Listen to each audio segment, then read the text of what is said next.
All right. So have you ever felt like completely overwhelmed? Like your brain is just stuck in this spiral of negativity? Yeah, I think we all have those moments, right? Definitely. Well, today we're diving into something that might be surprisingly helpful.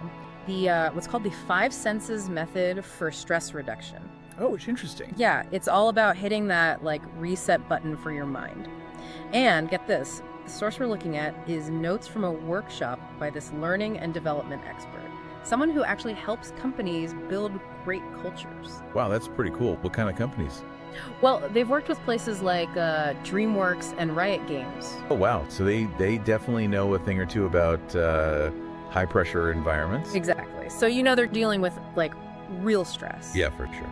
And what I find really interesting about this five senses method is that it's rooted in mindfulness, but it seems so practical. Right. Mindfulness can sometimes feel kind of abstract, you know? Yeah, like how do you actually apply it in like everyday life? Yeah. But this is more about shifting your focus to something tangible, something Right. immediate. Makes sense. I have to admit, I'm a little skeptical. Like, how does just noticing things around you actually reduce stress? It's a good question. And well, it's actually pretty scientific, you know? When we get stressed, our nervous systems, they kind of go into this like fight or flight mode. Right, like everything speeds up. Exactly. Your thoughts are racing, your heart's pounding, you feel tense. And the five senses method, it's like a circuit breaker for that whole stress response. Interesting. So by engaging your senses, you're basically pulling your attention away from all those spiraling thoughts. Exactly. You're grounding yourself in the present moment. Okay, I'm starting to get it. And the key here, according to the source material, is to be super specific. So it's not just about passively observing things. It's about really actively seeking them out and naming them. Okay, so like what kind of things are we talking about here? Well, you start by finding five things you can see. Five things. Okay. But the important part is to really pay attention to the details. So instead of just saying, I see a lamp, you might notice like the way the light reflects off the shade or the pattern on the fabric, you know, really taking it all in. So it's about going deeper than just like surface level observation. Exactly. And the workshop leader suggests that this level of detail helps to like anchor you in the present moment even more effectively. Gotcha. All right, so we've got our five things we can see. What's next? All right, so then we move on to hearing. You close your eyes for a second and try to identify four distinct sounds. Okay, so that could be like, what, the ticking of a clock or traffic outside or... Yeah, anything like that. Maybe even the sound of your own breath. I bet this would be especially helpful in a like really chaotic environment. Oh, absolutely. It's all about creating a sense of stillness, even when everything around you feels crazy. Right, like blocking it all out. And then we move on to smell. Find three different scents. Smell, huh? I feel like that one's really connected to memory. Like if I smell freshly baked cookies, it instantly takes me back to my childhood. Exactly. The source material actually talks about this, the powerful connection between smell and emotion. So it can be a really quick way to shift your emotional state, even if it's just for a moment. Wow, that's pretty cool. Okay, so we've got sight, sound, and smell covered. What about touch and taste? Are we going for the full sensory experience here? Yeah, kinda. For touch, you find two things that you can feel. And again, it's about noticing the details, the texture, the temperature, the pressure. Could be the softness of a blanket or the coolness of a glass of water. Oh, okay. Anything you can physically feel. Mhm. And then finally, for taste, you savor one thing. Could be anything, really a piece of fruit, a sip of coffee, a mint. Just really focus on the flavor, the texture, how it feels in your mouth. So basically we're hitting pause on all the mental noise and really tuning into our physical experience. Exactly. And by doing that, you're creating space for a more calm and balanced mental state.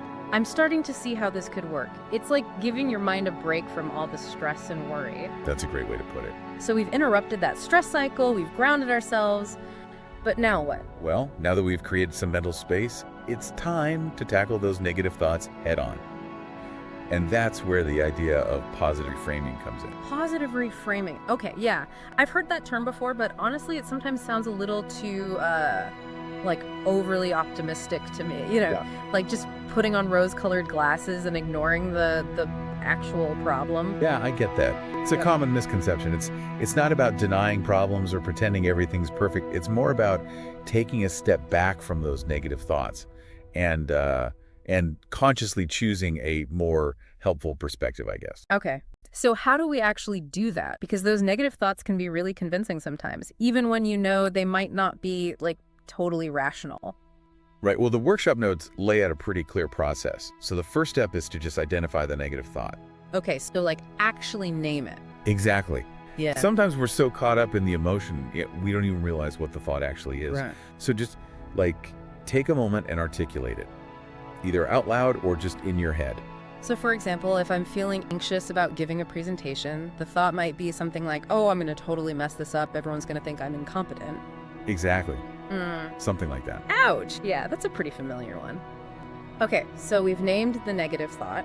What's next? So the next step is to recognize the pattern it follows.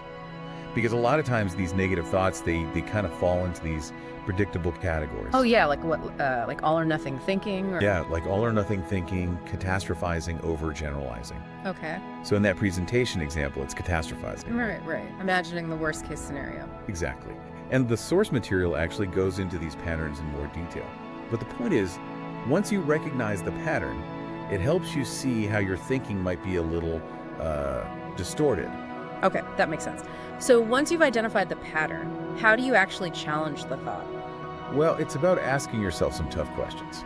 Oh, okay. Like what? Like, is this thought really based in fact? What evidence supports it? What evidence contradicts it? Am I jumping to conclusions, making assumptions? The workshop leader actually even suggests asking yourself, how would I advise a friend who is having this same thought? Oh, that's a good one. Yeah, because we're often much more compassionate and level-headed when we're giving advice to others than when we're, talking to ourselves. Yeah, totally. So once you kind of poke some holes in that negative thought, you can start to reframe it. Reframe it. Okay, so what does that actually mean? So that means consciously choosing a more balanced and constructive perspective. Okay, so like in that presentation example, instead of I'm going to mess this up, how could you reframe that thought? Well, instead of focusing on the potential failure, you could shift your focus to like the preparation and the opportunity. Oh. You might say something like, I've prepared thoroughly for this presentation and I'm excited to share my ideas. Even if there are some, bumps along the way, it's a chance for me to learn and grow. Okay, yeah.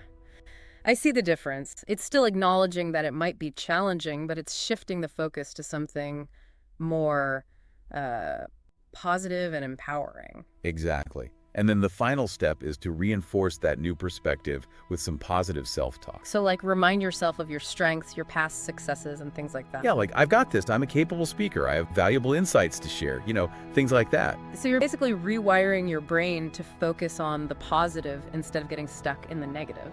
That's the idea. It makes sense, but I'm wondering, is there a risk of becoming, too optimistic? Like ignoring real problems if you're constantly reframing everything in a positive light. Yeah, that's a valid point. It's not about ignoring problems. It's about choosing a perspective that allows you to approach challenges with like a more constructive and solution-oriented mindset, Okay. Like even in that presentation example, we acknowledge that there might be some bumps along the way. It's about accepting that challenges are part of life, but choosing to focus on your ability to navigate them effectively.